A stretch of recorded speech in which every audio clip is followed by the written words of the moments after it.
Redmi नहीं तो Poco ही सही, पैसा तो फाइनली एक ही गुल्लक में जाना है। Welcome back guys. Rebranded phone की अनबॉक्सिंग करना और उसका रिव्यू करना मजा भी आता है, बहुत आसान हो जाता है काम, बिकॉज ऑफ कोर्स आपको सब कुछ पता होता है कि जिस फोन को रीब्रांड किया गया है एक्चुअली में उस फोन में क्या pros and cons. Poco X3 Pro भी बढ़िया था परफॉर्मेंस की तरफ से, बट 4G है। First Poco with the 5G, first Poco with the AMOLED, first Poco with 108 MP sensor. कुछ और था, मैं ये भी बोलना भूल गया इसी जल्दीबाजी के चक्कर में। क्या था? एक पोको कुछ और था। Yes, slimmest Poco they have ever made. काफी तारीफें काटी कंपनी ने। चलिए देखते हैं फोन में क्या एक्साइटिंग है, बॉक्स में क्या एक्साइटिंग है। एक्चुअली में फोन में ऑलरेडी यूज करो, जस्ट मैं आपको दिखाना चाहता हूँ कि आपको क्या अलग मिलेगा। ये केस काफी अलग टाइप का है। एक और एक्साइटिंग चीज यहाँ पे है, यहाँ पे आपको अगेन एक 67 वॉट का चार्जर मिलता है, जो obviously Redmi Note 11 Pro Plus में भी मिलता है। So that's it. अभी अभी मैंने इसको चमकाया था, लेकिन एक दो बार इधर उधर करने के चक्कर में ना फिर से गंदा हो गया। Anyways, I like this design. Right side यहाँ पे फिंगरप्रिंट सेंसर है, वॉल्यूम बटन है, टॉप में usual stuff, headphone jack, speaker, IR blaster, in the bottom speaker, type C and SIM tray. 3 different colour में आते हैं। ये जो कलर ना, इसको बोला जाता है लेजर ब्लैक। जैसे कि डिजिटल फैंस हमने देखा था Redmi Note 11 Pro Plus में, यहाँ पे अब लेजर आ चुका है और दिखने में काफी बढ़िया है। आई थिंक जो येलो कलर का होगा ना वो काफी बढ़िया होगा। कॉपी तो मारी नोकिया लूमिया से। Anyways, I like the design और स्पेशली कैमरा पार्ट काफी बढ़िया है। मुझे लगा था कि ये टेबल पे शायद वॉबल नहीं करेगा बिकॉज यहाँ पे ये फ्लैट है, बट चूंकि ये वैसे ही बाहर निकला है 108 MP का कैमरा, तो ऑब्वियसली अभी भी ये थोड़ा सा कर रहा है, बट ये थोड़ा सा ये ज्यादा कर रहा है, ये थोड़ा सा कम कर रहा है। ट्रिपल कैमरा यहाँ पे मिलेगा आपको 108, उसमें से अरे वाह क्या मैथ बनाई है। अभी कागज पेन लेके आता हूँ। देखो 108 मेगापिक्सल का मेन कैमरा सेंसर यहाँ पे है, करेक्ट। यहाँ से अगर हम 8 सब्ट्रैक्ट कर दें तो 8 MP का आपको यहाँ पे मिलता है अल्ट्रा वाइड कैमरा। और ये जो 10 बचा ये जुगाड़ वाली मैथ है। 10 में से 8 घटा दिए, देन निकला 2 मेगापिक्सल का कैमरा। वाह लेट्स गेट इनसाइड गाइस। बात करते हैं और चीजों की। बातें करनी मैंने आपको पहले ही सब चीजें बता रखी हैं, फिर भी दोबारा बात करते हैं। ऑन द स्क्रीन यहाँ पे एक बहुत ही पतला सा स्क्रीन प्रोटेक्टर है, कुछ ज्यादा ही पतला है। इतना तो पतला मैंने आज तक नहीं देखा। यहाँ पे 6.67 इंचेस की सुपर एमोलेड डिस्प्ले मिलती है और एग्जैक्टली सेम डिस्प्ले जो आपने Redmi Note 10 सीरीज में देखा है, Note 11 सीरीज में भी आप देख रहे हैं और यहाँ पे भी देख रहे हैं, यानी कि थर्ड टाइम आप देख रहे हैं। डिस्प्ले इसका काफी बढ़िया है फॉर द प्राइस जिसमें ये मिल रहा है, जस्ट लाइक Note 10 सीरीज। और यहाँ पे भी ये काफी बढ़िया डिस्प्ले है, इस प्राइस में एकदम डील ब्रेकिंग डिस्प्ले है। बट पिक्चर अभी बाकी है। यहाँ पे जो मेन दिमाग वाला हिसाब है ना, CPU वाला स्टफ, वो थोड़ा सा परेशानी कर सकता है। स्पीकिंग अबाउट दी सॉफ्टवेयर, यहाँ पे ROM काफी क्लीन है और एक्चुअली में जो MIUI लेटेस्ट वाला ना 13, वो काफी बढ़िया है। ब्लोटवेयर्स बहुत ही कम हो गए हैं और ऑलमोस्ट जितने दिए गए आई थिंक सभी कुछ आप अनइंस्टॉल कर सकते हैं। सी यूट्यूब म्यूजिक अनइंस्टॉल ऑप्शन अंदर जाके पड़ा है, यहाँ डायरेक्ट होना चाहिए तो ज़्यादा बेटर होता। सी अभी तक जितने एप्लीकेशन में देख रहा हूँ वो सभी अनइंस्टॉल हो जा रहे हैं। स्कैनर, यस, ऑलमोस्ट सब में आ जा रहा है। शायद एक आध एप्लीकेशन में ना हो। Let's see system application, FM में तो नहीं दिया गया है। And contacts, uninstall update. So जो डिफॉल्ट सिस्टम एप्लीकेशन है वो आप नहीं कर पाएंगे, लेकिन जितनी भी एक्स्ट्रा थर्ड पार्टी आपको मिल रहे हैं सब आप अनइंस्टॉल कर लेंगे। और about phone section, MIUI 13.0.3 global. I think जो Note 11 Pro Plus है वहाँ पे भी सिमिलर चलना चाहिए। और ये स्क्रीन बर्न यहाँ पे गया नहीं, देखिए दोनों एग्जैक्टली सेम ROM चल रहे हैं। Note 11 Pro Plus 5G MIUI और इवन जो बिल्ड नंबर है वो भी एग्जैक्टली सेम है, तब ये नाम अलग से लिखने की क्या जरूरत पड़ेगी।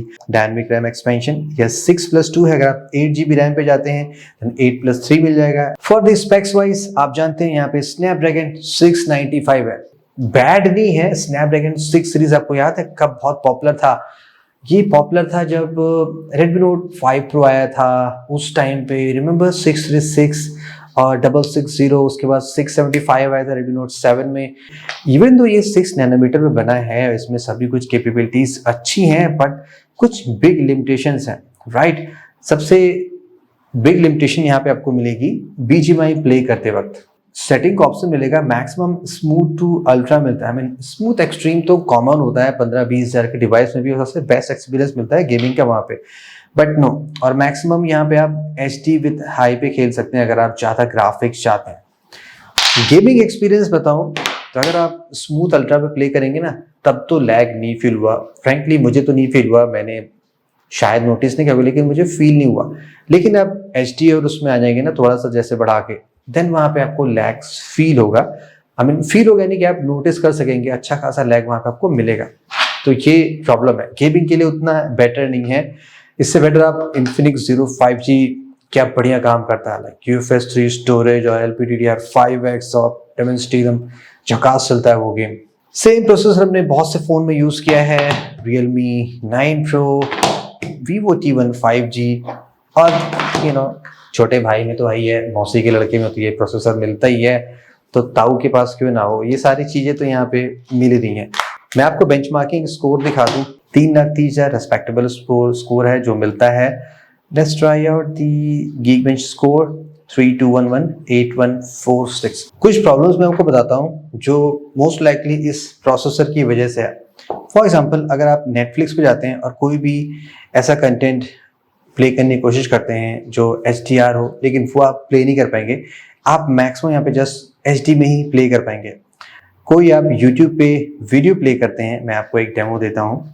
जो मैक्सिमम रेजोल्यूशन आपको प्ले करने का मिलेगा वो भी जस्ट 1080p है, even though most of the videos जो मैं अपलोड करता हूँ वो 4K 60 होते हैं और एट द रेयर में 4K 30 होते हैं। आप कोई भी 4K वीडियो प्ले करना चाहेंगे तो आप प्ले नहीं कर पाएंगे। फॉर एग्जाम्पल, ये एक 4K वीडियो है, यहाँ पे स्ट्रेट वे लिखा जा रहा है कैन नॉट प्ले वीडियो, जबकि सेम का आप अगर 1080p 30 प्ले करेंगे देन वो प्ले हो रहा है। कैमरे में भी एक लिमिटेशन है। कैमरे से याद आया, चलिए इसकी फोटोज टेस्ट करते हैं कि इसकी क्वालिटी कैसी है। Note 11 Pro Plus का कैमरा तो हमने काफी बुरी तरीके से टेस्ट किया है, बहुत सारे डिवाइसेस से कंपेयर की। सो इन समरी में in most of the cameras से ये समझ लिए नीचे का ही है। Vivo T1 भी एटलीस्ट इससे बेटर परफॉर्म कर रहा है in terms of actual photo quality के। लेट्स चेक आउट कि कलर कैसे आ रहे हैं। तो कलर इसमें हल्के से आप अंडर सैचुरेटेड मान सकते हैं, not the sharpest, not the original, थोड़े से ये अंडर सैचुरेटेड है, लेकिन फिर भी डिटेल्स बढ़िया है। ओरिजिनल ऑब्जेक्ट्स ये थोड़े से कम हैं, ज़्यादा ओवर सैचुरेटेड नहीं है, देखने में बढ़िया। अगर लाइटिंग कंडीशन ठीक है तो काफ़ी बढ़िया फोटोग्राफ्स आप ले सकते हैं। डिटेल्स की थोड़ी सी कमी होती है समटाइम, नॉट ऑलवेज, कभी कभी ऐसा लगता है कि थोड़ी सी कमी है। Let's check out the higher megapixel. तो आप देख सकते हैं ज़्यादा अंदर की डिटेल्स नहीं कैप्चर हो पा रही, जबकि सेम शॉट हमने Xiaomi 11i और Realme 9 Pro Plus से लिया था तो वहाँ पे बेटर रहता। अब आप सोच रहे होंगे कि Xiaomi 11i में भी सेम कैमरा सेंसर, तो वहाँ पे कहानी कैसे अच्छी होगी, क्योंकि वहाँ पे जो CPU है ज़्यादा बढ़िया है, सो इमेज प्रोसेसिंग थोड़ी सी फास्टर उसकी है, लेकिन फिर भी डिसेंट शॉट्स आप यहाँ पे ले सकते हैं। कुछ इंडोर शॉट्स भी मैं लेके दिखा रहा हूँ, ज़्यादा अच्छे डिटेल्स नहीं आ रहे हैं, सी पे नॉइज टाइप की फील हो रही है। एडजस्ट पे आप देखेंगे थोड़ा सा यहाँ पे डिटेल्स मिसिंग है, हल्की सी नॉइज भी आ गई आर्टिफिशियल लाइटिंग में। 108 MP मोड ठीक ठाक काम करता है। हल्का सा शेडो से तो डिटेल्स उतनी अच्छी नहीं दिखी, थोड़ा सा नॉइज इंस्टेंटली आ गया। हल्का सा फेस पे डिटेल्स मिसिंग है। अनदर शॉट, अभी ये स्टैंडर्ड मोड में है। Now this is the night mode, but ये एटलीस्ट यहाँ पे देखिए, यहाँ पे जैसे आप देख सकते हैं फिलिप्स आप पढ़ नहीं पा रहे हैं, बट यहाँ पे आप फिलिप्स पढ़ पा रहे हैं, तो नाइट मोड यूज करके आप थोड़ा सा बेटर पिक्चर पा सकते हैं। ये स्टैंडर्ड मोड है। Now this is night mode, yup. और यहाँ पे नाइट मोड थोड़ा सा इफेक्टिव है। वीडियो की लिमिटेशन तो आपने देख ही ली है कि यहाँ पे जस्ट 1080p के आप रियर कैमरे से वीडियो बना सकते हैं। कोई भी 1080p 60 फ्रेम पर सेकेंड भी नहीं है, कोई भी 4K 30 नहीं है। Let's check out the dynamic range. Complete outdoor में लेते हैं। ये जो ग्लास एक्चुअली में है, ये इसने थोड़ा सा ज्यादा डार्क ग्रीन दिखा दिया, इतना डार्क ग्रीन है नहीं, हल्का सा यहाँ पे थोड़ा सा ब्राइटर है। मैक्सिमम आप 2 टाइम, देन उसके बाद 10x मैक्सिमम जूम कर सकते हैं। अल्ट्रा वाइड इसका ठीक है, यहाँ पे कलर थोड़े से डल ज्यादा हो जा रहे हैं, लेकिन इसका इसमें डायनेमिक रेंज अच्छी है। सेल्फी इसकी 16 मेगापिक्सल है, बाय डिफॉल्ट ब्यूटिफिकेशन ऑन है, आपको ऑफ करना पड़ेगा। एजेस पे देख सकते हैं काफी यहाँ पे स्मूथिंग हो गई है और ये एक्चुअली में मेरे जैसे सर पे लग रहा है कि मिट्टी गिरी हुई है, देख सकते हैं ये कंप्लीटली ट्री से यहाँ पे ओवरलैप हो गया। So for the budget, for the price ठीक ठाक काम कर रहा है। कुछ इश्यूज जो उसमें मिलेगी मैंने आपको बता दी।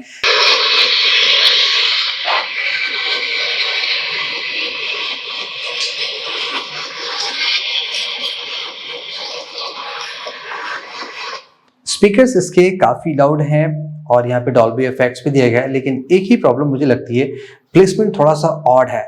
Xiaomi 12 सीरीज में भी सेम जगह प्लेसमेंट दिया गया है। आई डोंट नो इसका कुछ रीजन क्या है, बट ये थोड़ा सा ऑड प्लेसमेंट होता है। जो फ्रंट में होते हैं ईयरपीस में उनका एक्सपीरियंस बेटर होता है एंड आप उसको एनी हाउ उसको आप कवर नहीं कर पाएंगे, लेकिन ये अगर आप स्पीकर्स पे प्ले करते हैं देन ये कवर जाते हैं। I think just for regular speaker purpose के लिए ठीक है, अगर आप फोन को ऐसे जस्ट रख के म्यूजिक एंजॉय करें। अबाउट दी बैटरी, यहाँ पे 5000 mAh की बैटरी है और बॉक्स में 67 वाट का चार्जर है।